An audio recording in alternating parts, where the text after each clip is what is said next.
व्यक्ति का पूछ रहा है कि होशियार है, तो चौथा किस प्रकार का विशेषण है। तो आपको ध्यान रखना है कि ये जो चौथा होता है तो विशेषण 4 प्रकार के होते हैं। तो इसमें आपका संख्या हमारा जो है यहाँ पे चौथा दिया है, और संख्या के विशेषण में भी 2 प्रकार के होते हैं। एक निश्चय संख्यावाचक विशेषण होता है और दूसरा अनिश्चय होता है। जहाँ अनिश्चय संख्या का बोध हो, अब निश्चय के 5 भेद होते हैं। आपका कौन कौन होता है भैया? तो पहला होता है गणनावाचक। अब जहां पर गणना किया जाए किस रूप में, तो आप कहेंगे भैया एक पूर्णांक के रूप में किया जाता है और एक अपूर्णांक के रूप में किया जाएगा, तो वहां पर हो जाएगा। दूसरा आपका क्रम बताता है, तो भैया जब क्रम बताएगा तो आपका क्या हो जाएगा? तो क्रम में होता है पहला, दूसरा, चौथा, यही तो पूछा है। तो यहाँ पे भैया चौथा पूछ लिया।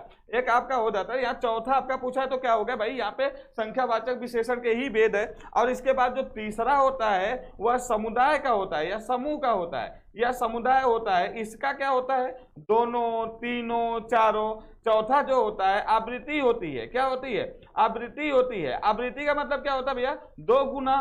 2 गुना जब देता है आवृत्ति संख्यावाचक, 4 गुना 5 गुना आवृत्ति संख्यावाचक। पांचवा आपका जो होता है आवृत्ति, यहाँ पर आपका प्रत्येक बोधक होगा। प्रत्येक बोधक जब अंक का दोहराव हो, जैसे हर एक, एक एक, हर एक, एक एक, 2 2, इस तरह से दे तो यहाँ पे प्रत्येक बोधक होगा। तो यहाँ पे भैया आपका क्रम में पहला, दूसरा, चौथा, तो चौथा यही पूछा है, तो संख्यावाचक विशेषण यहाँ पर सही होगा, जिसमें आपका क्या हो जाएगा भैया? तो कहेंगे क्रमवाचक संख्या, क्रम संख्यावाचक विशेषण आपका हो जाएगा।